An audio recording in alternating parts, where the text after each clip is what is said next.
예. 거기 민법의 용어 정리라고 하는 게 있죠. 그래서 이제 우리가 이제 앞으로 조문들을 읽게 되거나 했을 때 여러분들이 이제 나오는 등장하는 것들이에요.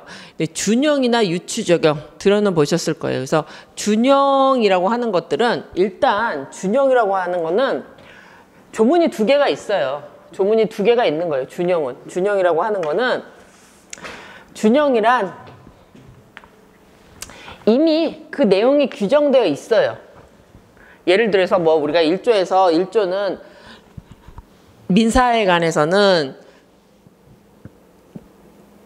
법률의 규정이 없을 때 간수법, 없을 때 조리라고 써 있잖아요. 그러면 이 내용이 있을 때 그거를 똑같은 내용을 다른 조문에서 또 쓰게 됐을 때 우리는 그 규정을 다 쓰는 게 민사에 관해서는 법률, 없으면 간수법, 조리 이걸 다 쓰는 게 아니라 뭐라 그러죠?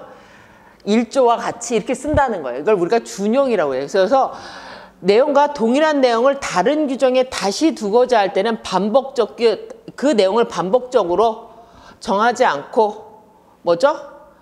다시 적용할 것을 밝히는 입법 기술이에요. 그래서 아까 얘기한 대로 민법 조문 자체가 민법 총칙, 물권, 채권 이렇게 적고 넣었다고 했었잖아요. 그랬을 때 민청은 뭐라 그랬죠?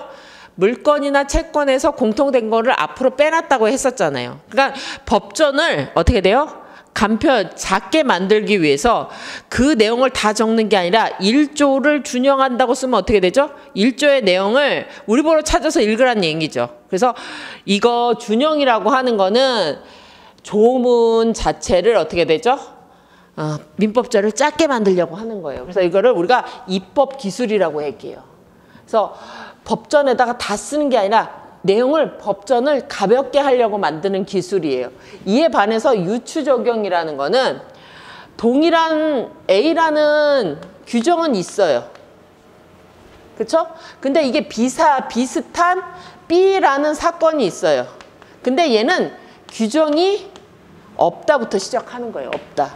규정이 없다. 그러면 아까 얘기한 대로 우리가 어떻게 됐어요? 동일한 판사가 판결을 할 때는 어떻게 돼요? 조문을 찾아봐야 되고 그래서 규정이 있으면 그에 따라 판결을 할 거죠. 없으면 간수법 조리로 넘어가야 돼요. 그런데 그 A라는 건 아니지만 B도 이와 동일한 논리 안에서 적용될 수 있다. 규정은 없어도 이렇게 규정되어 있다면 이런 사건은 당연히 적용되는 거 아니야? 이런 논리가 적용되는 거죠. 그래서 유추 적용은 어떤 사안에 적용된 규정은 없는 거예요. 판사가 이걸 적용하려면 일단 조문이 있는지 찾아본다고 했었잖아요. 조문이 없어요. 그럼 판결을 안 하느냐? 판결해야 돼요. 판결해야 되는데 아까 얘기한 대로 간수법은 5개밖에 인정 안 돼요. 5개밖에 없었잖아요. 그것도 다 물건하고 관련된 것들이었어요. 그러면 조리에 관해서 판단해서 조리라고 쓸 거냐? 쓸 거냐? 그래도 뭐죠? 유사한 판결이 있으면 그때 어떻게 돼요? 당연히 이거. 그래서 대표적인 게 그거죠. 미성년자 법률행위의 경우에는 우리 민법은 미성년자는 보호해 주려고 결단을 내렸어요. 그래서 미성년자의 법률행위는 취소할 수 있고 이 경우에 취소된다고 하면 취소권을 행사한다고 하면 미성년자는 원래는 취소되면 소급 무효가 돼서 계약이 없던 것처럼 돼버리기 때문에 너는 왜 계약도 없는데 내 물건을 갖고 있니? 너는 왜 내 돈을 갖고 있니? 서로 돌려줘야 되는 부당이득 반환 청구권이 있어요. 그럼 원래는 받은 걸 돌려줘야 돼요. 근데 미성년자가 거래를 했는데 취소권을 행사한다 그러면 141조에서 특별히 규정을 넣어서 미성년자는 현재 있는 걸 돌려주면 된다고 얘기하고 있어요. 그 규정이 있다는 얘기죠. 그래서 이런 경우라고 하면 그건 무슨 말이죠? 미성년자가 오토바이를 예를 들어서 샀다고 하면 자기가 100만 원을 주고 오토바이를 샀다. 그럼 원래는 어떻게 되죠? 계약이 무효가 됐다, 취소권이 행사됐다, 무효가 됐다, 소급 무효가 됐다고 하면 어떻게 없는 계약 관계이기 때문에 서로 돌려줘야 돼요. 100만 원은 받고 오토바이는 어떻게 되죠? 새 오토바이를 돌려줘야 된다는 얘기예요. 그렇지만 미성년자의 경우에는 뭐죠? 자기가 타고 다니는 중고 오토바이를 그냥 줘도 된다는 얘기가 돼요. 그렇죠? 근데 미성년자라고 할 때 오토바이 탈 쯤 되면 중고생쯤은 됐겠죠? 그러면은 그런 사람들은 어떻게 돼요? 우리가 획일적으로 판단하기 위해서 만 19세 미만자인 경우에 우리가 미성년자라고 하지만 70대 요새는 뭐 형사 규정과 관련해서 14세, 15세 하는 학생들도 살인도 하고 사기도 치고 우리보다 더 코인이나 이런 것들 더 사용해서 범죄도 많이 저지르고 계약관계도 이루어지고 있죠. 그런데 의사 무능력이라고 하는 거는 일단 조문에 없어요. 그렇죠? 조문에 없는데 의사 무능력이라면 판단 능력 자체가 없는 경우인 경우에 계약이 무효가 됐을 때는 규정이 없어요. 근데 17세, 18세의 미성년자들이 취소했을 때는 중고 오토바이를 줘도 되는데 진짜 정신이 하나도 없는 사람이 마약에 취해서 술에 취해서 계약을 했다. 그러면 어떻게 되죠? 원래는 새 물건을 돌려줘야 되고 돈을 받아야 되는 이런 경우에 판례는 뭐라고 그러죠? 미성년자인 저 17세, 18세 되는 아이들도 이런 경우에 적용한다면 상태가 더 좋지 않은 의사 능력이 없는 사람한테도 당연히 적용돼야 되는 거 아니냐 하고 이제 그렇게 판결을 내리는 걸 우리가 이거를 규정이 없는 것을 어떻게 돼요? 유사한 사안에 관해서 적용하는 걸 우리가 유추 적용이라고 해요. 유사한 사안에 관해서 없는 규정이 없을 때 비슷한 규정을 적용하는 걸 유추 적용이라고 해요. 그래서 준용은 일단 조문이 2개가 나와야 돼요. 2개가 나와서 앞에 있는 무슨 조문을 줬겠다. 그래서 조문이 2개 있어야 되는 거고 이거는 법전을 줄이겠다. 그래서 이걸 입법기순이라고 얘기해요. 근데 유추 적용은 누가 하는 거예요? 판사가 하는 거예요. 판사가. 저거 준용은 누가 하는 거예요? 국회가 조문 만들 때 쓰는 게 준용이란 얘기예요. 이거는 뭐라고요? 판사가 구체적인 판결을 내릴 때 조문을 찾아봤는데 없는데 비슷한 조문이 있으면 그에 따라 판결을 내려준다는 얘기예요. 그래서 쓰이는 게 다르다는 거 확인하시고 그 내용에 따라서는 저 유추 적용인지 준용인지도 문제가 출제되기도 해요. 강학상으로. 근데 판례는 준용과 유추 적용을 번갈아 쓰기도 해요. 그래서 여러분들이 저 강학상의 개념인지 혼동해서 쓰고 있는지 문제를 푸시면서 이런 것들을 이제 확인하시는 작업이 우리가 이제 민법 문제를 푸는 이유예요. 그래서 일단은 개념은 정확하게 하시고 2번 봅시다. 선의 악의. 그래서 선의 착한 마음, 악의, 나쁜 마음 그게 아니라는 거죠. 그래서 우리가 일상생활로 선의로 했어요 라고 하는 거는 거기 보시는 것처럼 우리가 일상생활로 쓰는 것처럼 착한 마음이 아니라 여기 뭐죠? 어떤 사정을 모르는 것 이걸 우리가 선의라고 해요. 어떤 사정을 알면서 했다 그거를 악이라고 해요.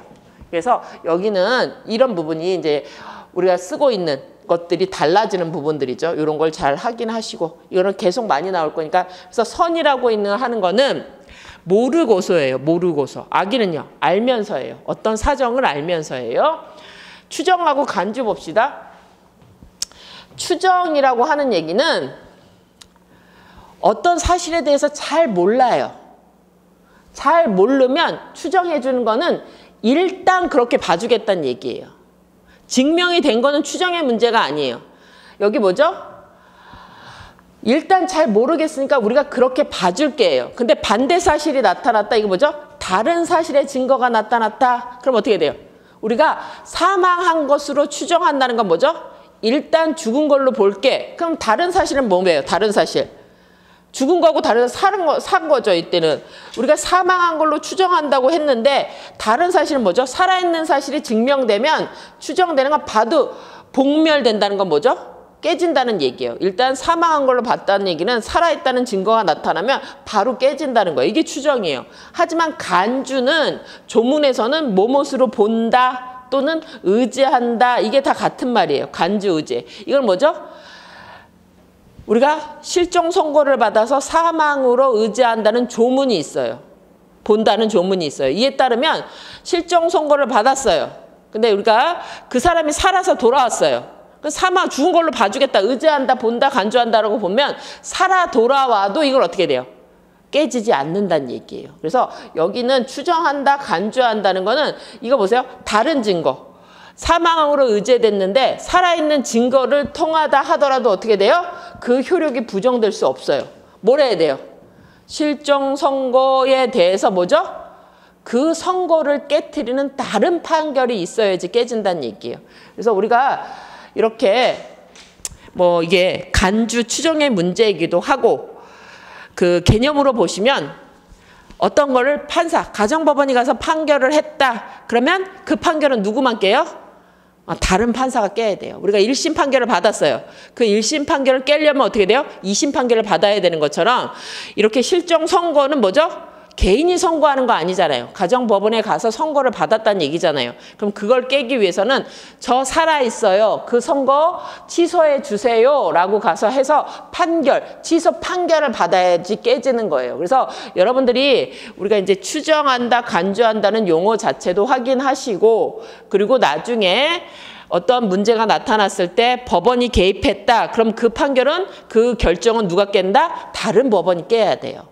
다른 법원이 깬다고 확인하시고 그래서 단지 살아서 돌아오는 것만큼만으로는 효력이 깨어지지 않는다. 이게 추정과 간주의 차이예요. 그래서 추정은 사실의 추정도 있고 법률 규정에 규정으로 동시 사망한 것으로 보게 추정한다. 이런 규정들이 있어요. 그래서 이런 규정들이 있다 하더라도 얘는 어떻게 돼요?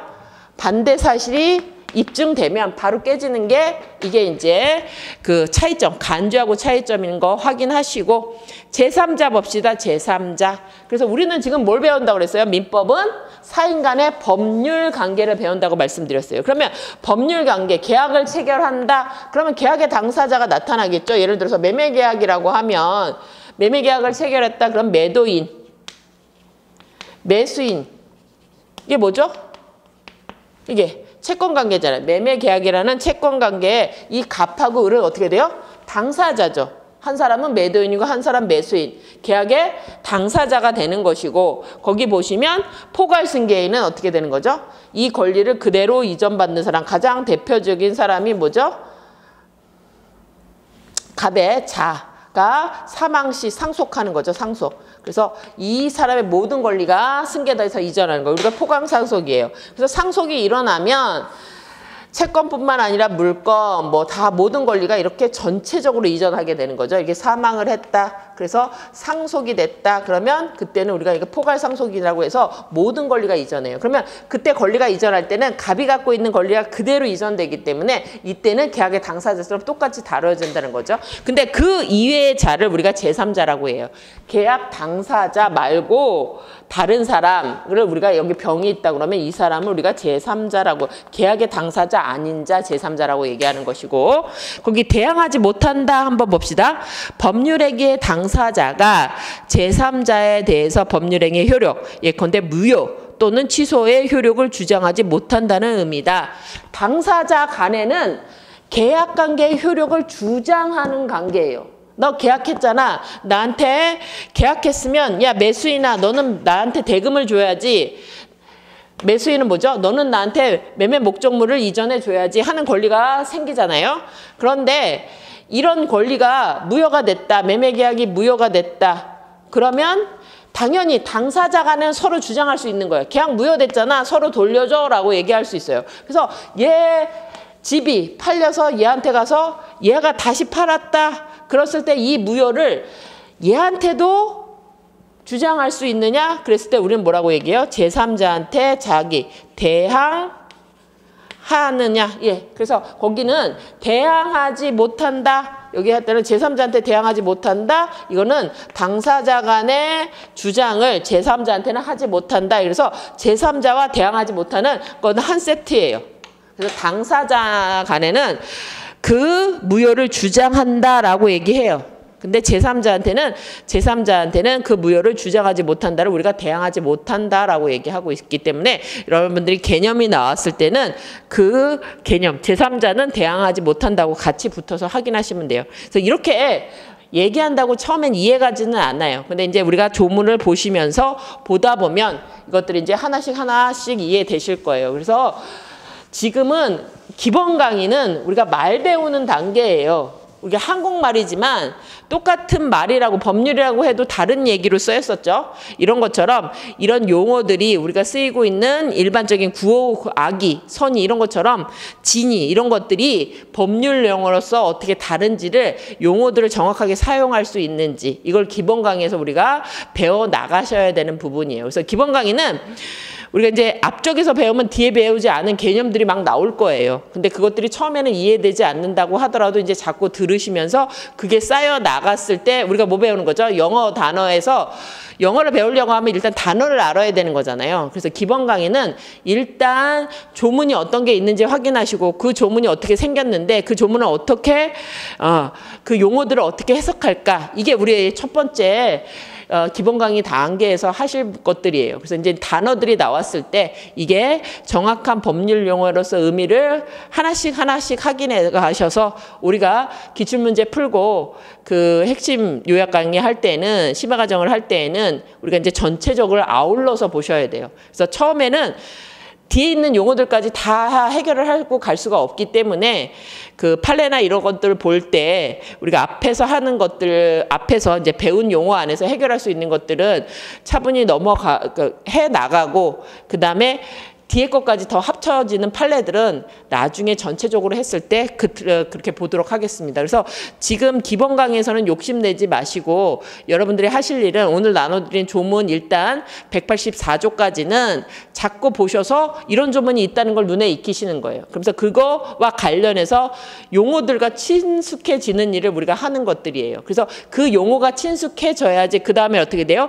그 단어를 가지고 우리가 문장도 만들고 어떤 문장이 잘못됐는지 이런 걸 확인하시게 되는 단계예요. 그래서 기본 강의가 저한테는 제일 어려워요. 여러분들한테 하나하나 다 알려드려야 되기 때문에. 그래도 여러분들도 원래 어떻게 아이들이 엄마라는 단어를 말하기 위해서는 2000번, 3000번을 들어야 된대요. 그래서 그런 마음으로 제가 열심히 설명해 드릴 테니까 여러분들도 그와 동일해서 지금 어디에서 이런 말이 쓰이고 있는지 눈으로라도 또 조문이나 이런 걸 자꾸 보셔서 여기 선이 나오는구나 이런 것들을 몸에 자꾸 가까이 하시면 어느 순간에 이게 딱 붙을 때가 있어요. 그때 이제 짝 용어정으로 이해하시면 됩니다. 그래서 처음에 갑자기 많은 용어들이 튀어나왔을 때 이해 안 되더라도 지금 우리가 단계를 몇 단계 넘어가셔야 되는 거니까 시험장 가기 전에는 익숙해지시고 당연히 암게 될 거예요. 그래서 이 다음 파트 넘어가 봅시다. 우리가 이제 지금 민법은 뭘 배우고 있다고 말씀드렸죠? 사인 간의 법률 관계, 즉 권리 의무 관계를 배우는 거라고 말씀드렸죠. 그래서 거기 보시면 법률 관계가 뭐니? 이게 나왔죠? 그래서 거기 보시면 법률 관계란 법에 의해서 규율되는 생활 관계다. 즉 이게 뭐죠? 사람과 사람 사이의 관계들 중에서 뭐죠? 법적인 구유를 받는 관계를 말한다. 그래서 법률관계에 보시면 관계예요, 관계. 이 세상에 나 혼자 있으면 법률관계는 필요 없어요. 그냥 다 내 거니까. 그래서 사람과 사람의 관계인데 그것이 어떻게 해요? 법에 의해서 보호받는 자는 권리자고 법에 의해서 의무를 지는 자는 우리가 의무자라고 얘기하는데 그래서 결국은 법률관계는 권리 의무 관계다. 그래서 우리가 이 법률관계, 권리 의무 관계를 배울 거다. 그래서 특히 물건은 뭐죠? 그 권리의 내용이 물건과 관련된 권리를 배우는 거고 채권은요. 특정인에 대한 권리 관계를 배우는 게 채권인 겁니다. 그렇죠? 그래서 우리가 이제 채권 관계라고 하는 것이나 물건 관계라고 하는 것들. 그래서 권리 관계 형태에 따라서 채권법, 물권법 이제 나눠지는 거죠. 그 3번 보세요. 호의 관계 보세요. 그럼 여기는 호의 관계, 좋은 마음으로 하는 관계 이런 거냐? 거기 보세요. 호의 관계란 법적 의무 없이 이루어지는 관계예요. 그래서 우리가 친구하고 갈 때 야 가면서 나 뭐죠? 버스 정류장 앞에 내려줘. 전철역 앞에 내려줘. 이런 것들이죠. 그런 것들이 법적 의무 없이 그냥 좋은 마음이 이거 좋은 마음이죠. 좋은 마음에 있어서 어떤 이익을 주고받기로 하는 생활관계 즉 법적 구속을 받지 않는 관계가 우리가 호의관계라고 얘기해요. 그래서 법률관계인지 호의관계인지는 어떻게 결정된다? 당사자 간에 이게 법적 구속을 받을 건지 여부에 따라서 결정됩니다. 여기는 그냥 이해하는 관계예요. 근데 호의관계가 항상 호의관계로 끝나는 건 아니에요. 그래서 친구를 태워줬잖아요. 타. 내가 버스 정류장에 내려줄게. 그래서 잘 내려줬으면 그냥 호의관계로 끝나죠. 그런데 이 법률관계를 만드는 것은 우리가 얘기한 대로 의사표시, 계약을 통해서도 만들긴 하지만 이 법률관계라고 하는 거는 우리가 사인 간의 법률관계, 이 법률관계, 즉 권리 의무가 만들어지는 것은 권리관계가 형성되는 것, 즉 권리의무관계가 만들어지는 것은 두 가지예요. 법률 행위를 통해서 만들어지는 관계 또는 법률 규정에 따라서 만들어지는 관계 두 가지가 있는 거예요. 그래서 법률 행위는 뭐죠? 우리가 채권 관계를 만들려고 하는 게 뭐예요? 채권 행위를 해서 만드는 거죠. 대표적인 채권 행위 뭐예요? 매매, 임대차 이런 걸 해갖고 임대차 계약에 따른 매매 대금 청구, 목적물 청구, 매매 계약에 따른 매수금, 매매 대금 청구나 매매 목적물 이전 청구, 임대차 계약에 따라서 차임 청구 또는 임차 목적물 이전 청구 이런 것들이 발생하는 거죠. 근데 그렇지 않고도 법률 규정에 따라서 만들어지는 경우가 있어요. 그게 우리가 대표적인 게 750조의 불법행위 책임인 거나 우리가 좀 전에 봤던 751조의 부당이득 책임 아니면 사무관리 이런 것들은 뭐죠? 우리가 계약관계를 한 건 아니지만 운전을 하다가 부주의해서 상대방과 교통사고가 났다. 그럼 어떻게 돼요? 우리 둘이 계약 안 했잖아요. 그렇다 하더라도 750조에 따라서 우리가 위법하게 고의 가실로 타인에게 가해행위를 해서 손해가 발생했다고 하면 750조에 따라서 손해배상을 할 법률 규정에 의한 채권 책임을 지게 되는 거예요. 그래서 채권도 만들어지는 방법이 법률 행위, 이렇게 계약을 통해서 만들어지기도 하고 이렇게 우리가 계약을 한 게 아니라 일정한 법률 규정에 따라서 손해배상 책임을 지기도 해요. 물건도 마찬가지예요. 일정한 경우를 우리가 소유권을 취득하는 건 뭐죠? 소유권 양도 계약을 체결하는 거죠. 그래서 그에 따라서 우리가 뭘 해요? 소유권, 부동산 같은 경우에는 등기를 이전하면 모든 사람한테 내가 채권이 아니라 이제 물건을 대서 권리관계를 갖는 거죠. 그런데 일정한 경우에는 법률 규정에 따라서 계약 맺지 않았는데도 내가 소유권을 취득하는 경우가 있어요. 그 대표적인 게 뭐죠? 상속이에요. 원래 사람은 3조에 따라서 생존하는 동안 권리 의무의 주체가 돼요. 그 말은 뭐죠? 죽으면. 권리 자체도 가질 수 없게 돼요. 의무도 안 지게 돼요. 그러면 어떤 사람이 죽었다? 그럼 그 사람이 갖고 있는 재산관계는 무주물이 되는 게 원칙이에요. 원래는. 그런데 어떻게 되죠? 법률 규정에 따라서 아무 말을 안 하고 죽었다 그러면 법률 규정, 상속법에 보면 그 상속 순위에 따라서 법적인 거에 따라서 그 재산관계가 누구한테? 사망자는 원래 이제 권리 주의 기속 주체가 안 되니까 누구한테 그 상속 순위에 따라서 법률 규정에 따라서 효과가 만들어지는 거죠. 그래서 이렇게 양가로 3번 한번 보세요. 법률 관계로 전환, 호의 관계로 이루어졌다. 그래서 우리가 대표적인 게 호의 동승 관계라고 얘기하는데 호의로 탔는데 잘못해서 운전을 잘못해서 뭐가 났다? 교통사고가 났다. 그럼 이때 경우에는 그게 호의로 탔다고 하더라도 어떻게 돼요? 부주의해서 교통사고가 나서 같이 동승한 친구가 손해를 입었다. 그럼 750조에 따라서 손해배상 책임이 법률 규정에 따라서 생길 수도 있다. 그래서 여기는 그런 개념을 이해하시는 거예요. 어떤 관계들 속에 놓여 있나 하는 정도 확인하시고 결국 그 페이지 넘어오셔서 권리와 의무 봅시다. 그러면 구체적으로 권리가 뭐니? 의무가 뭐니? 이제 이걸 보게 되는 거죠. 그래서 우리가 좀 전에 본 것처럼 권리란 권리 주체가 뭐죠? 법률상 힘이에요. 법률상 힘. 아까 얘기한 대로 그 생활 관계 속에서 내가 법적으로 힘 있는 사람. 이걸 우리가 권리자라고 얘기해. 권리자.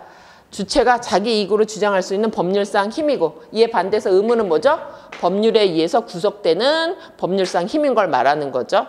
그래서 이제 권리는 권리 주체. 내가 매매 계약을 체결했으면 매도인으로서 권리를 갖기도 하고 권리를 갖게 되는 거죠. 그럼 내 권리 주체가 갖는 걸 우리가 권리라고 얘기해요. 근데 이와 구별되는 개념 보시면 거기 권한이라는 게 있어요. 권한. 여기도 우리가 이제 다른 개념하고 잘 확인하셔야 돼요. 지금 우리가 다 말 배우는 거라고 얘기했었잖아요. 그래서 권리란 권리 주체가 자기가 법적 힘을 얻는 거예요. 그게 권리예요. 채권자, 물권자 이런 거는 내가 권리 관계를 갖는 거예요. 권한은 뭐죠? 권한은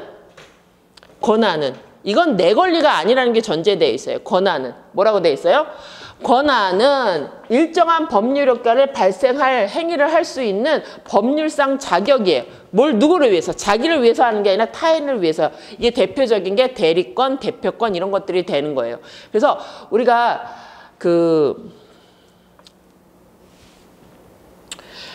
대표권자, 대표이사라고 하는 사람이죠. 그래서 법인이라고 하는 거 있죠. 법인이라고 하는 게 있고, 대리권, 대표권 봅시다. 대리권부터 봅시다. 대리권 봅시다. 대리권 하면, 대리라고 하는 거는, 대리권이라고 하는 거는, 예를 들어서 갑이라는 사람이 건물의 소유자예요. 근데 갑이 을한테 대리권을 주죠. 그럼 원래는 갑이 제3자하고 계약을 맺었다. 그럼 뭐죠? 이건 자기가 매도인으로서 권리를 얻고 의무를 지는 거예요. 자기가 계약을 맺었으면. 근데 대리라고 하는 거는 이 소유권은 누구 거예요? 갑 거예요. 그런데 갑이 을한테 내 대신 저 물건을 팔을 수 있는 대리권을 줬다고 하면 을이 갑의 대리인이에요 하면서 제3자와 계약을 했다면 행위는 얘가 했지만 그 효과는 누구한테 간다? 이렇게. 계약의 당사자는 갑과 병이 되는 관계. 그래서 우리가 이거를 대리인이라고 얘기하고, 그래서 이렇게 대리인이 체결한 계약을 우리가 대리행위라고 하죠. 대리인이 한 법률행위. 이것이 효과는 누구한테 간다? 본인한테 간다. 이게 이제 효과가 누구예요? 계약관계는 갑하고 병 간에 체결된 것이 정이 체결된 게 아니다. 그래서 우리가 이거를 권한이라고 해요. 왜요? 뭐라고요? 타인을 위해서 자기가 행위를 했지만 효과는 누가 갖는다? 갑이 갖는 관계를 우리가 권한이라고 얘기해요. 권한은 그래서 법률 행위를 한 사람과 법적 효과를 받는 사람이 달라지는 관계. 그래서 우리가 대리관계라고 해요. 이 대표도 마찬가지죠.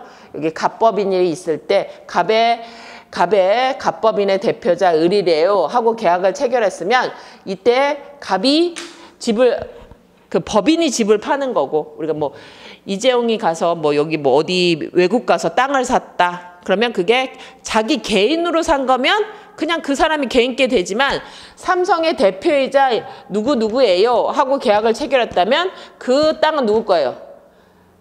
개인께 아니라 법인인 삼성의 것이 된다는 얘기죠. 그래서 이것들을 우리가 이제 개념을 잘 이해하시라는 거예요. 그래서 권리와 권한은 완전히 다른 개념이에요. 그래서 권한이라고 손을 들었다는 하는 얘기는 뭐죠? 난 대리인이에요. 나는 권리자가 아니고 권한만 갖고 있어요 라고 얘기하면 나는 이 계약을 내가 체결하지만 이 계약관에 관해서는 나는 권리 의무는 없어요 라고 얘기하는 거예요. 그래서 계약은, 그래서 우리가 제가 얘기 많이 하죠. 제가 이혼을 하려고 해요. 그런데 변호사를 보내요. 그게 뭐죠?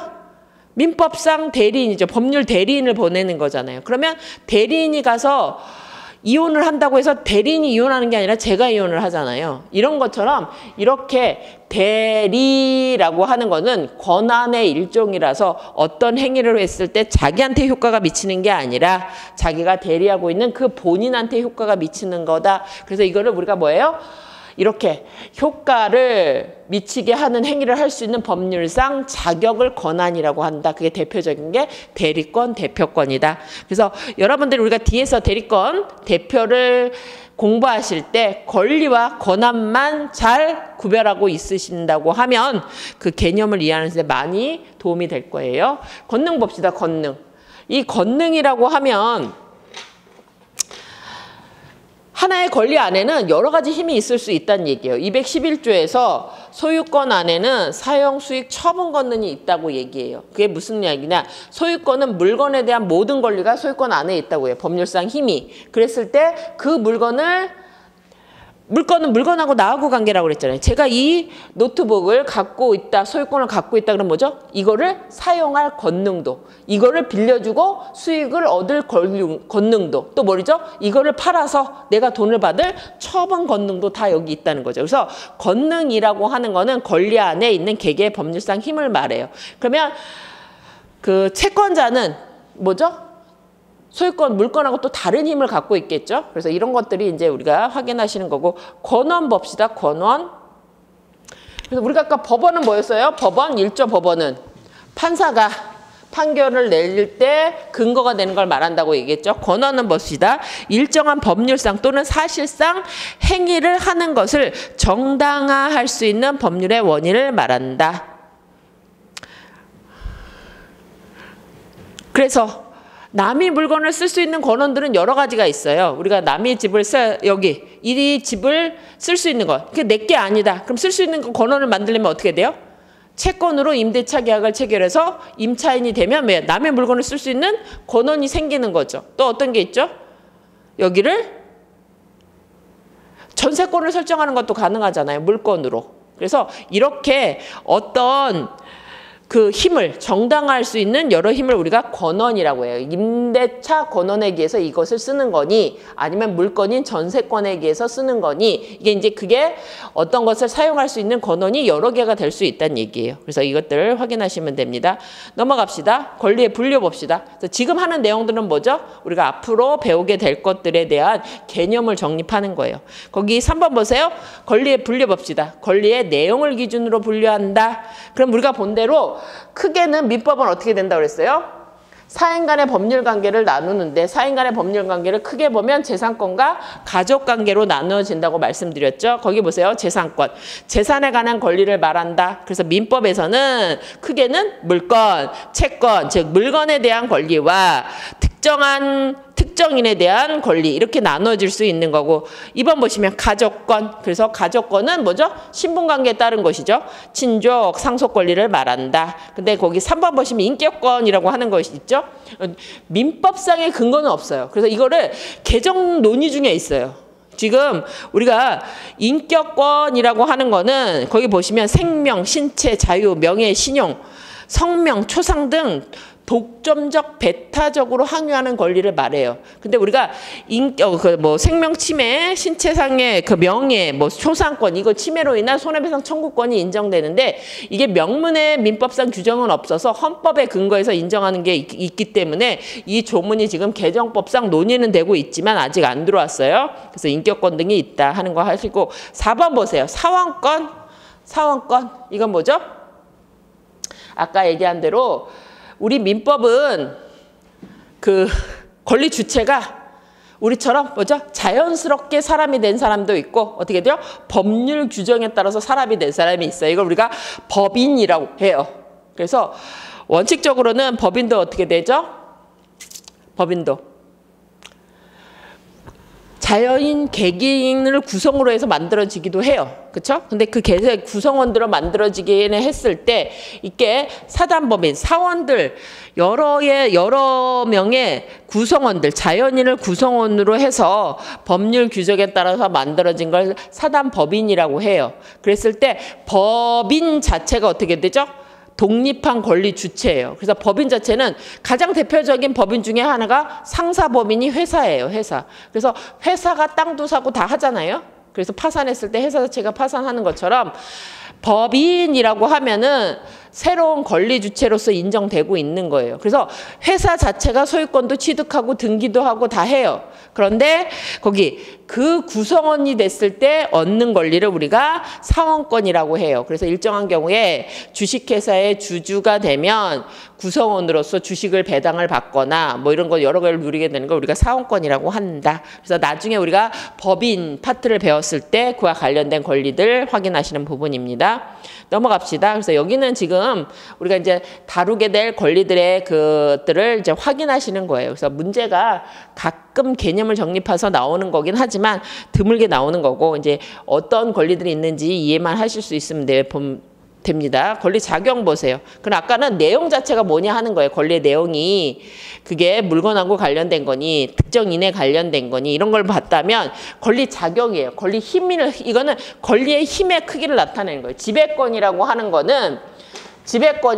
건 여기 뭐죠? 권리자가 그 객체를 직접적으로 지배하는 권리예요. 그 대표적인 게 뭐죠?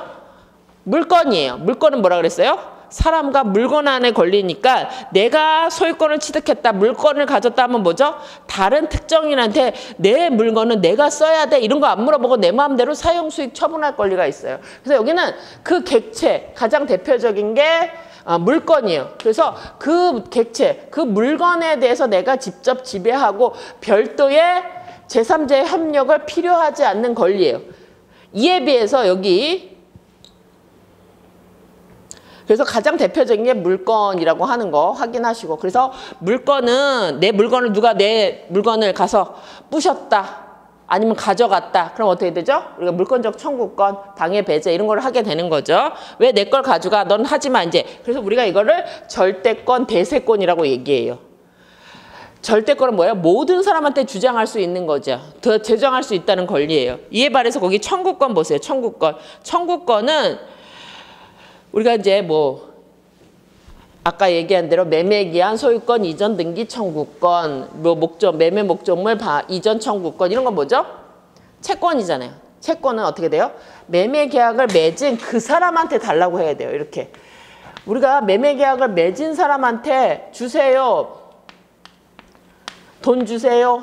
날짜 됐잖아요. 너는 뭐 이렇게 얘기하는 거잖아요. 이건 있어요? 이게 어떻게 되죠?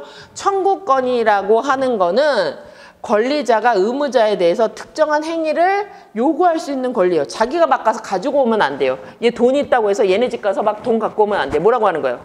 야, 너 매매계약 맺었잖아. 매매대금 줘. 이렇게 구하는 거예요. 청해서 구하는 거예요. 그럼 얘가 어떻게 돼요? 얘가 이행을 해야지 효과가 나타나는 거예요. 그래서 여기는 뭐예요?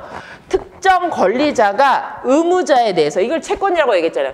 특정인이 특정인에 대해서 어떤 행위를 하는 거. 그래서 여기는 권리가 어떻게 돼요? 나하고 계약 맺은 그 사람한테만 주장할 수 있어요. 이게 채권이에요. 채권이에요. 그래서 이걸 어떻게 돼요? 상대권, 대인권. 그 사람한테만 효과가 미치고 모든 사람이 아니라 그 상대적으로 미친다. 그래서 이게 두 개 가장 대표적인 차이점이에요. 물권하고 채권. 그런데 청구권이라고 하는 것이 거기 보는 것처럼 채권하고 청구권이 똑같은 건 아니에요. 왜 그랬어요? 채권, 우리가 아까 얘기한 대로 권능이라는 게 있었죠. 그래서 채권 안에는 특정인이 대한 특정인의 권리를 말하는데 물권하고 달리 이 채권 안에는 권능이 뭐가 있어요? 청구권도 있고 여기 뭐가 들어가요? 거기 소구권. 안 하면 내가 소를 구할 수 있는 권력도 있고 집행력도 있고 여기 여러 가지 권능이 여기 들어가 있어요. 그 중에 하나의 권능이 청구권이에요. 근데 청구권은 언제 행사해요? 매매 계약, 우리가 임대차 계약이나 매매 계약 체결했다 하더라도 뭐죠? 변제기일이 안 됐으면 달라고 할 수 없잖아요. 너 몇 월 며칠 날 서로 주기로 했다. 그러면 그때가 돼야지 나타나는 거예요. 그래서 채권은 있지만 청구권이 없을 수도 있어요. 그래서 채권하고 청구권은 동일한 건 아니에요. 다른 권리란 말이에요. 다른 권리예요. 그래서 여기 보세요. 채권이 곧 청구권은 아니지만 이 채권의 핵심적 요소이긴 해요. 그래서 지금 보신 것처럼 이행기가 도래하지 않은 채권은 아직 청구권이 발생하지 않았다 하는 것들 확인하세요. 그래서 이 개념들을 정확하게 이해할 수 있느냐 하는 것들 확인하시고, 그리고 이제 문제에서 출제될 수 있다 하면 이 형성권이 나올 수 있어요. 형성권.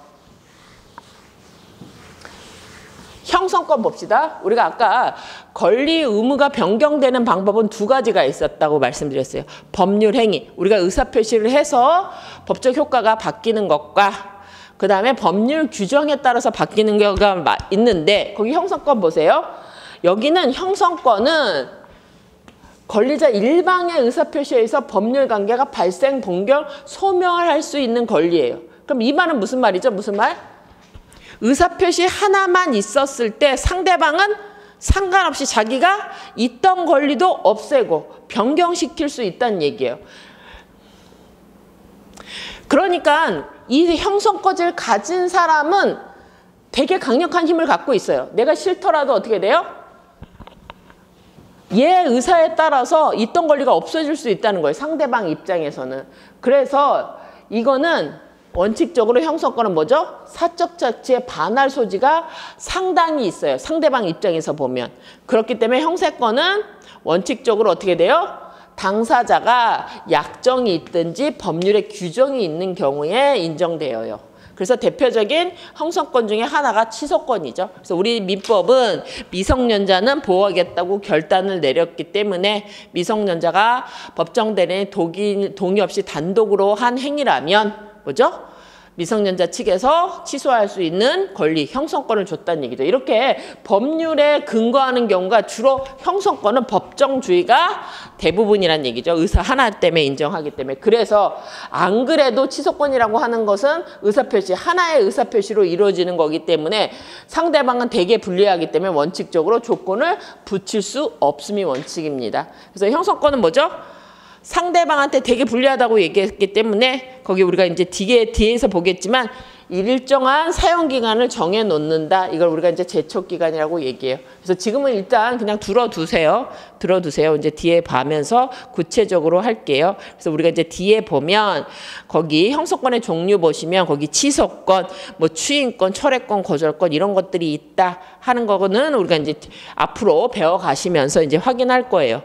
그런데 이런 형성권은 의사표시 하나로 인정되는 것도 있고 어떤 것들은 대외적으로 일정하게 효과가 나타나야 되기 때문에 외부적으로 표시해서 소로 제기해야 되는 것도 있다 하는 정도만 확인하시기 바랍니다. 그런데 문제에서 출제되고 있는 것들은 이거죠. 아까 얘기한 대로 그 형식과 실질이 다른 애들이 있어요. 이름이 청구권인데 성질이 형성권인 애들이 있어요. 이런 애들이. 그래서 문제 나올 때 아까 뭐 취소권, 추인권, 철회권 이런 것들이 형성권이냐 이런 문제가 나오기도 하겠지만 이렇게 청구권의 형태를 취고 있지만 실질은 형성권인 것들에 대한 문제가 나오고 있어요. 그래서 일단은 여러분들 이거 하나는 외웁시다. 공유물 분할 청구권이라고 하는 거는 청구권이 되어 있으면 원래 청구권은 뭐라고 했어요? 특정인이 특정인한테 요구하면 바로 효과가 나타나는 게 아니라 어떻게 된다 그랬어요? 돈 주세요 하면 걔가 이행을 해야지 내가 돈을 받는 효과가 나타난다고 했었잖아요. 근데 공유물 분할 청구권은 청구를 했다 요건이 갖춰지면 그때 바로 분할의 효과가 나타나는 효과가 있는 거죠. 그래서 여기는 이런 것들은 청구권이라고 얘기하지만 성격은 바로 효과가 나는 형성권적인 의미가 있는 것들도 있다 하는 것들이에요. 그래서 지금은 그냥 들어두시고 우리가 이제 지나가면서 또 하나씩 또 외우도록 하겠습니다. 거기 항변권 봅시다. 항변권. 그럼 이제 항변권은 누가 쓰는 거냐? 청구권은 권리가 나한테 무슨 권리를 줘라고 하는 거죠. 그래서 주로 누가 쓰는 거냐? 청구권은 갑이 아까 청구할 때는 채권회계에서 뭐라죠? 우리 임대차 계약 체결했잖아. 그러니까 얘가 뭐라는 거야? 얘가 임대인이라고 합시다. 그래서 너가 뭘 줘? 나한테 무슨 권리가 있어? 임료 차임지급이죠. 차임, 지급, 청구권. 청구권을 행사할 수 있어요. 이게 이제 청구권이죠. 그러면 얘가 뭐라고 하는 거죠? 뭐 이런 식으로 했을 때 항변이라고 하는 얘기는 뭐죠? 그래 너 청구권 있었잖아. 근데 지금은 아니야. 뭐죠? 이 청구를 거절할 수 있는 권능이에요. 이 청구를 거절하는 권능이 항변이에요. 얘가 뭐라고 하는 거예요? 근데 이 임대차 계약이 무효잖아. 그럼 뭐예요? 계약이 없다. 그럼 어떻게 돼요? 무효의 항변을 하는 거예요. 계약이 없으니까 너 청구해도 뭐죠? 난 줄 게 없어. 뭐 이런 것들이 하는 거죠. 아니면 해제됐어. 아니면 소멸시효가 완성됐어. 옛날에 권리가 있을지 모르지만 지금은 완성돼서 너는 권리가 없단다. 뭐 이런 것들을 얘기하는 거죠. 그래서 거기 보면 항변권이란 상대방의 청구의 행사를 연기적 또는 영구적으로 저지해서 급부의 이행을 거절할 수 있는 권리를 말한다. 그래서 거기 보면 연기적 항변권 중에 동시이행 항변권이 있죠. 왜 나만 먼저 주라고 해? 너도 줘야지. 내가 뭐죠? 차임을 달라고 하면 너는 뭐야? 너도 같이 문을 열어줘. 그래야지 달라고 하지. 이런 것들이 같이 들어가 있다는 얘기죠. 그래서 이거는 동시행 항변권은 뭐죠? 걔가 문을 열어주면 그때도 줘야 돼요. 그래서 뭐죠? 시간을 연기하는 효력만 있지 완전히 거절하지는 못한다. 이런 의미예요. 그래서 이해만 하시면 돼요. 연기적 항변권은 지금 당장은 안 줘도 되는 거죠. 너가 문을 열어줄 때 나도 임료를 그때 주겠어. 뭐 이런 거죠. 매매계약 같은 경우에는 네가 대금을 줄 때 나도 물건을 넘겨주겠어. 그러니까 언제까지 완전히 그 청구권 행사를 거부하는 게 아니라 일시적으로 거부할 수 있는 거죠. 그래서 이런 것들 종류 이해하시면 돼요.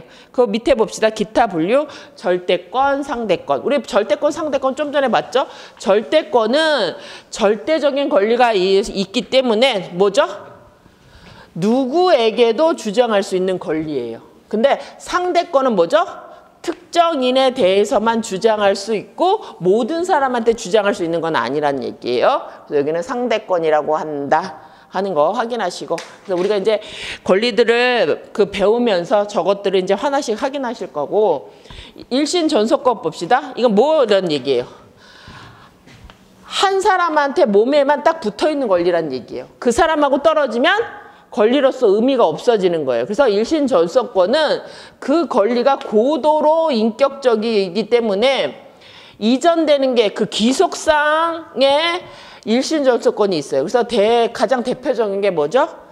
부양 청구권이에요. 그 아들한테 그 친족 관계에 대해서 이뤄있기 때문에 다른 사람한테 양도 상속 못함이 원칙이에요. 하지만 행사만 일신 전속권이 있다 하는 것. 이것들은 이해만 하실 수 있으면 돼요. 그래서 대부분의 우리가 재산권은 비일신 전속권이에요. 돈은 누가 가져도 상관없잖아요. 그래서 우리가 얘기하는 물권, 채권 이런 것들은 전속권이라고 보시면 돼요. 이제 가족권, 친족 가족권과 관련된 것들이 이제 일신 전속권적인 것들이 많다. 그래서 이해할 수 있는 용어들. 우리 지금 용어 배우고 있어요.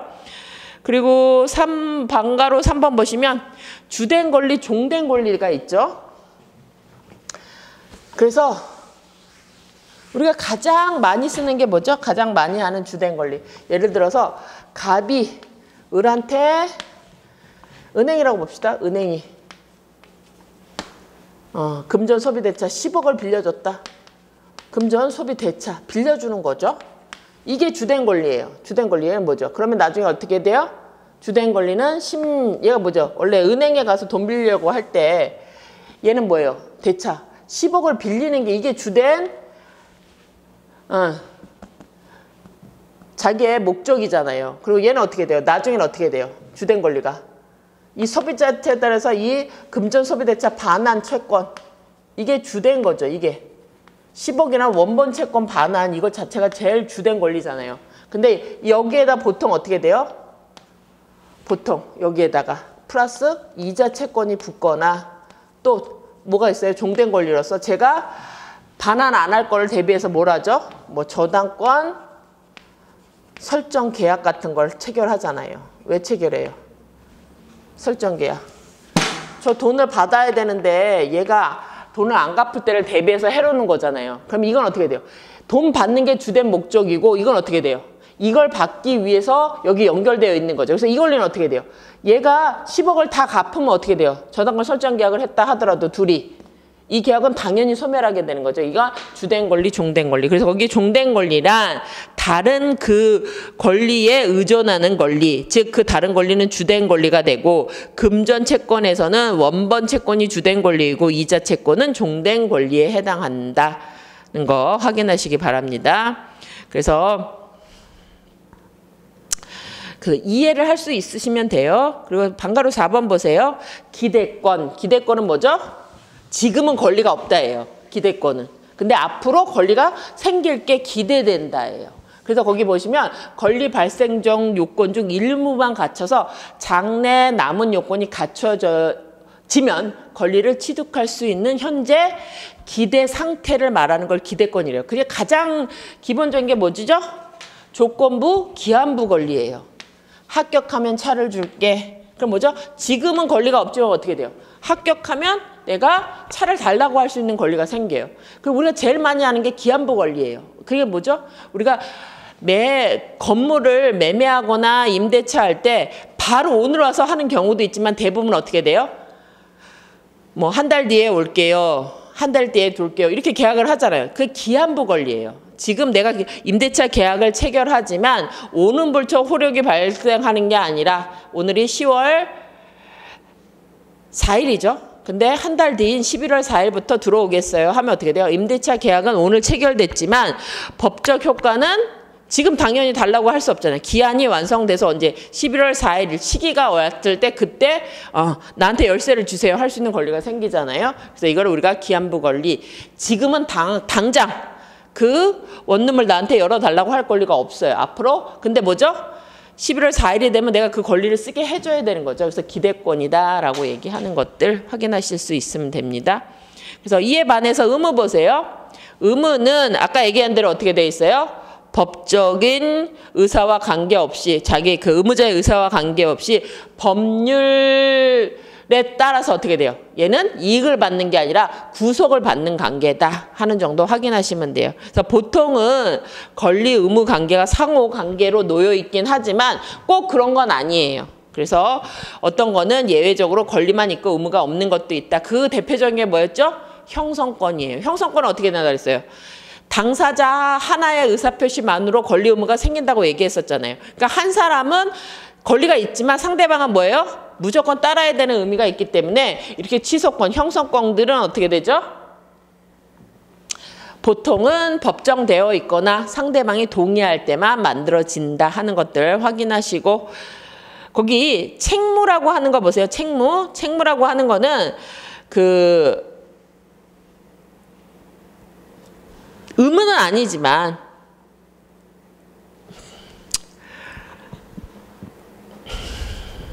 불이익이 돌아갈 수 있다. 그래서 여기는 책무는 간단히 넘겨서 보세요. 그냥 의무 정도만 이렇게 확인하시고 넘어갑시다. 그래서 권리의 경합과 충돌 보겠습니다. 그래서 오늘 여기까지 볼게요. 그래서 우리가 얘기했듯이 권리는 법률상 어떤 이익이었어요. 근데 경합과 충돌이라고 할 때 오늘 나눠드린 자료 한번 볼게요. 개념을 보면 경합이라고 하는 거는 권리자가 있어요. 예를 들어서 우리가 봅시다. 거기 보면 표가 있죠. 경합은 대표적인 예가 이거예요. 대표적인 예가. 예를 들어서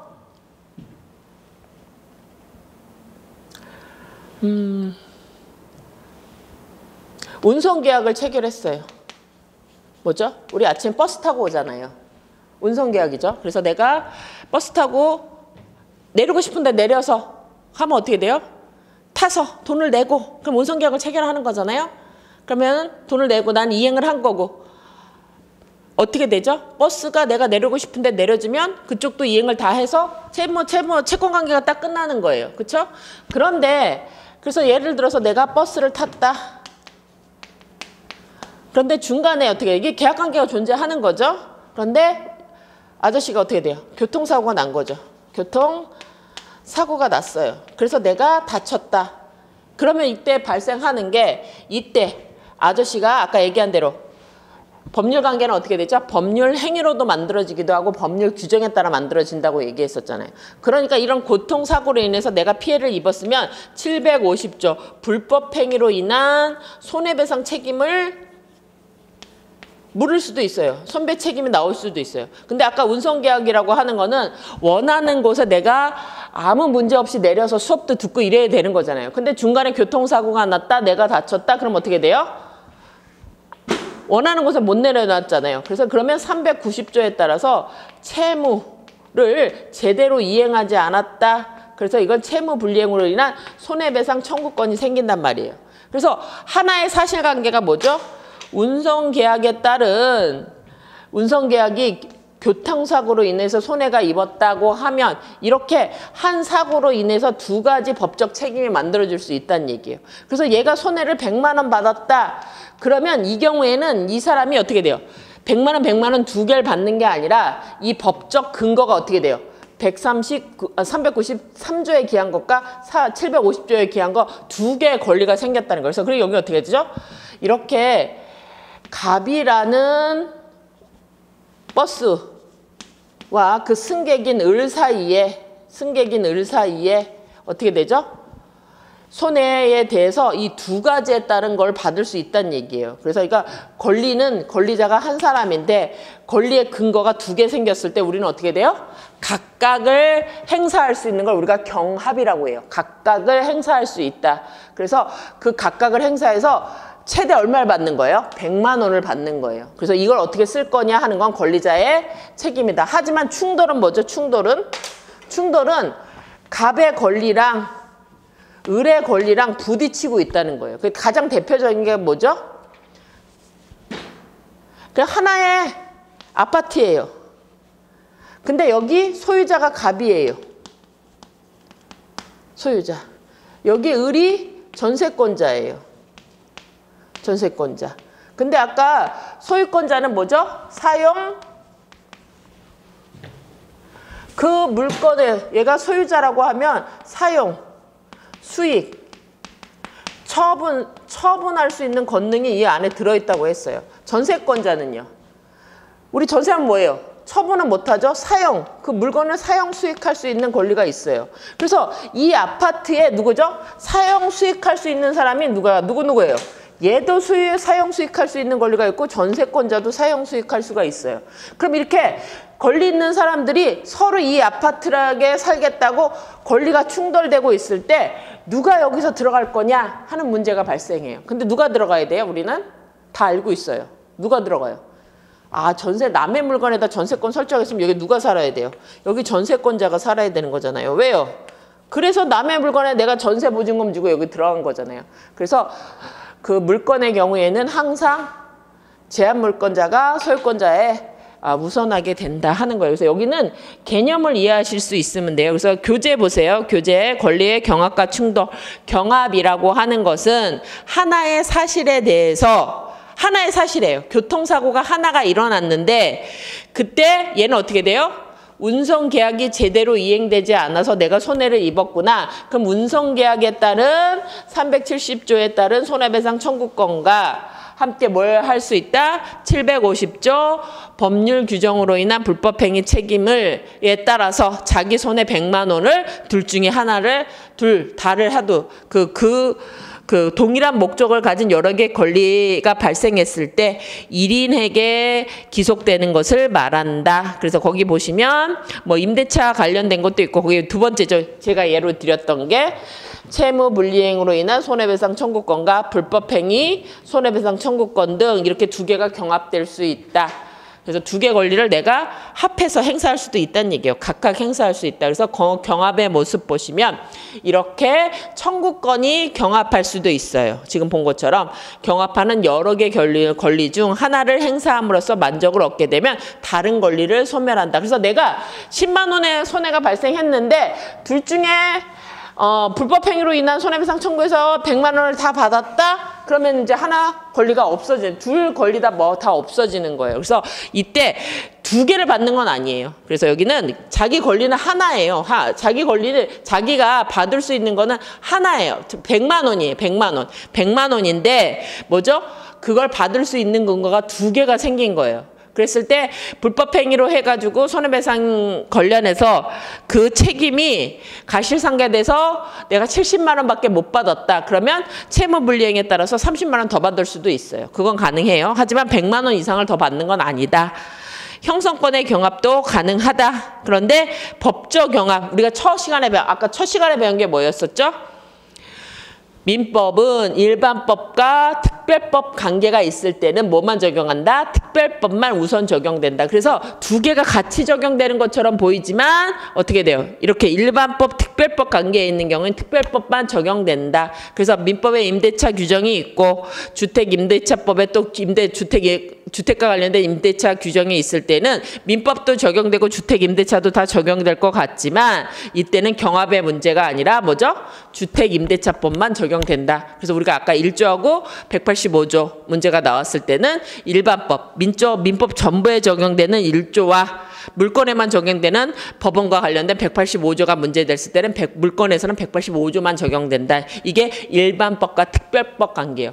그래서 외부적으로 보면 두 개의 조문이 다 적용될 것 같지만 그 관계가 일반법과 특별법 관계라면 특별법만 적용된다 하는 거 확인하시면 됩니다. 이에 반해서 권리 충돌 보세요. 권리 충돌이란 동일한 객체에 대해서 지금 본 것처럼 동일한 아파트에 대해서 소유권자도 있고 전세권자가 있다. 그러면 소유권자도 사용 수익할 권리가 있고 전세권자도 사용 수익할 권리가 있다. 그럼 이 둘 중에서 누가 이 아파트를 쓸 것이냐? 이게 권리 충돌이에요. 하나의 물건에서 서로 권리가 있다고 주장하는 사람이 있을 때 누가 권리를 행사할 거냐? 이게 권리 충돌의 문제예요. 그래서 거기 보면 물건 상호 간에는 순위에 적용된다. 그 순서가 있는 거. 저당권 같은 건 순서대로 돼요. 하지만 소유권과 제한물권 사이에는 항상 제한물권이 소유권에 우선한다. 그래서 우리는 어떻게 돼요? 전세권 주면 전세권자가 여기 살고 있잖아요. 전세권자가 여기 살고 있잖아요. 그래서 그거 확인하시면 되고, 채권 간에는 어떻게 되죠? 채권은 평등이에요. 먼저 적용됐느냐, 먼저 계약을 체결했느냐, 이거 안 따진다는 얘기예요. 그래서 여기의 경우에는 채권은 A도, 그래서 채권 평등이 가장 먼저 문제되는 건 뭐죠? 이중매매죠. 이중매매. 갑이 이 아파트 그 건물에 대해서 을하고 매매계약을 체결했어요. 그럼 매매계약에 따라서 얘는 목적물을 이전할 의무를 갖고 있었어요. 자기 권리를 넘겨줘야 되잖아요. 돈 받았으면.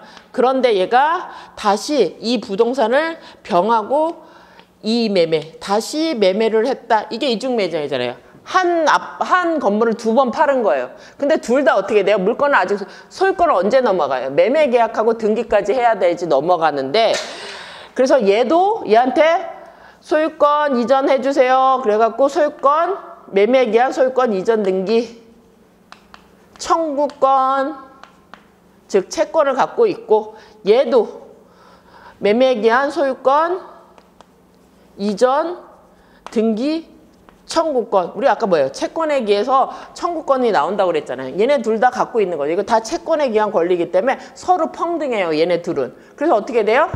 둘에는 우열관계를 따질 수 없기 때문에 누가 빨리 이전 등기 청구권에서 얘한테 넘겨줬다? 그럼 얘는 그냥 유효하게 소유권 취득하는 거예요. 얘는요. 먼저 했다. 이건 따지지 않는 거니까 얘는 소유권 취득하지 않는 거예요. 그래서 우리가 이거를 채권자들 사이에서는 평등하기 때문에 자기가 권리를 빨리 먼저 행사해야지 이행을 받을 수 있다. 이걸 우리가 선행주의라고 해요. 그래서 그걸 보시면 되고, 물건하고 채권하고 부딪히면 뭐가 우선한다? 물건이 우선해요. 하지만 예외 규정들이 있죠. 그래서 그것 정도. 그래서 우리가 물건을 가지려고 하는 거죠. 그래서 그 부분 확인하시면 됩니다. 그리고 여기까지가 이제 우리가 권리 의무 관계를 나눴어요. 그래서 2조에 보시면 아까 얘기한 대로 우리 민법은 사인 간의 법률 관계를 다룬 거라고 얘기했었잖아요. 근데 그 법률 관계는 우리가 뒤에 보면 재산관계일 수도 있고 가족관계일 수도 있어요. 그리고 재산관계에서는 또 여러 가지 권리가 있죠. 물건일 수도 있고 채권일 수가 있어요. 그래서 여기 보면 권리의 행사와 의무의 이행은 어떻게 돼요? 신이 성실하게 해라. 그럼 뭐죠? 권리 의무 관계에서 내용을 안 적었어요. 저기에서. 그리고 어떻게 되는 거예요? 서로 믿고 성실하게 해라 라고 정의되어 있어요. 그리고 신의 성실이라고 얘기하고 2항은 권리는 남용하지 못한다고 얘기하고 있어요. 그래서 우리가 아까 민총 중에서도 1조하고 2조는 어떻게 되었어요? 통칙이라고 했어요. 그러니까 뭐죠? 여기 권리, 의무를 내용을 안 적었어요. 그럼 이건 어떻게 돼요? 적용 범위가 일단 되게 넓다는 거예요. 그리고 여기 여러분들이 확인하실 거는 우리가 이제 나중에 정리자료 드리겠지만 2조는 조문이 있다요. 조문이 있다. 여기는 규정이 있는 거예요. 2조예요. 그래서 신의성실을 물어볼 때 2조를 물어볼 때 꼭 어떻게 문제가 나오냐면 신의성실의 원칙에 대해서 맞게 적은 것은 이렇게 나와요. 꼭 이게 뭐죠? 원칙. 우리가 사적 자체의 원칙인 것처럼 규정이 없는 것처럼 얘기해요. 그래서 여러분들이 꼭 2조에 대해서 쓰라고 문제를 푸는 게 아니라 신의성실의 원칙에 대해서 맞는 것은 이렇게 얘기해요. 근데 일단은 여러분들이 확인하실 게 신의성실은 조문이 있다요. 조문이 있으면 조문의 규정의 내용이 뭐냐 했을 때 우리 아까 얘기했었죠? 1조가 뭐였어요? 민사 분쟁이 일어나면 판사가 조문을 찾아보고 없으면 간습법, 없으면 조리에 의한다고 얘기했었잖아요. 그러면 이 2조는 뭐냐? 우리가 판사가 뭐죠? 조문에 이런 행위는 무효예요 라고 적어놨으면 그에 따라서 무효로 할 거예요. 근데 적어놓지 않았다 하더라도 이렇게 뭐죠? 권리 행사와 의무 이행이 성실하지 않으면 얘도 뭐죠? 무효로 만들겠다는 조항이에요. 그래서 2조는 조문이 있다, 강행 규정이다. 그래서 여기는 권리의 행사 의무의 이행은 우리가 앞으로 나올 이 위의 모든 조문에 대해서 다 적용된다 하는 거 확인하셔야 돼요. 그래서 일단 오늘 우리가 본 거는 가장 민법의 기본 권리관계, 오늘 배운 게 많지 않죠? 그래서 여러분들이 확인하실 거는 민법은 사인 간의 법률 관계를 다루는 거고 법률 관계를 다룬다는 것은 권리 의무 관계다. 그렇다면 그런 권리 의무가 어떻게 행사될 거냐 했을 때 사인 간의 거래 관계가 어떻게 될지 모르니까 니네들이 법률 관계를 형성했으면 그 행사와 의무행을 뭐죠? 이렇게 하라는 거예요.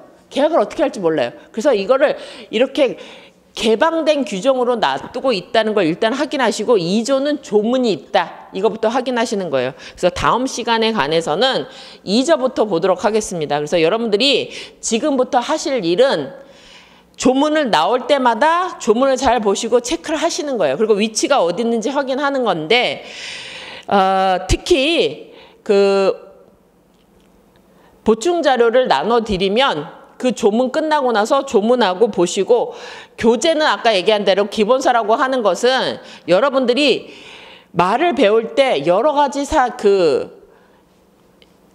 서술된 방식을 보고 암기를 하시면 그 암기가 단순 암기가 아니고 상상력이 추가되는 게 아니라 어떤 논리에서 이루어졌다는 게 그게 여러분들의 몸에 채워될 거예요. 그러니까 지금부터 우리 자료에 있는 것들이 판례가 많긴 해요.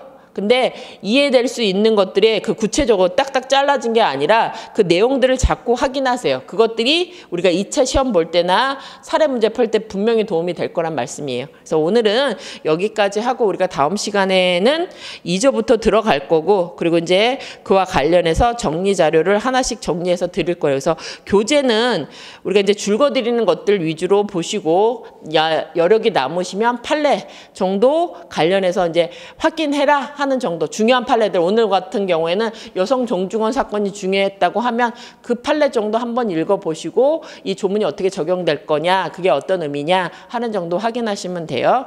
그리고 이제 다음 시간부터는 그 교재 보실 때는 양이 많다고 하지 마시고 읽을 수 있는 것과 없는 것 정도 이렇게 확인하시면 돼요. 그래서 오늘 여기까지 하시고 이게 다음 시간에 이어서 자료는 정리 자료와 함께 이제 그 기출문제 같은 것들은 필요한 부분 보충하도록 하겠습니다. 예, 수고하셨습니다. 다음 시간에 뵙겠습니다.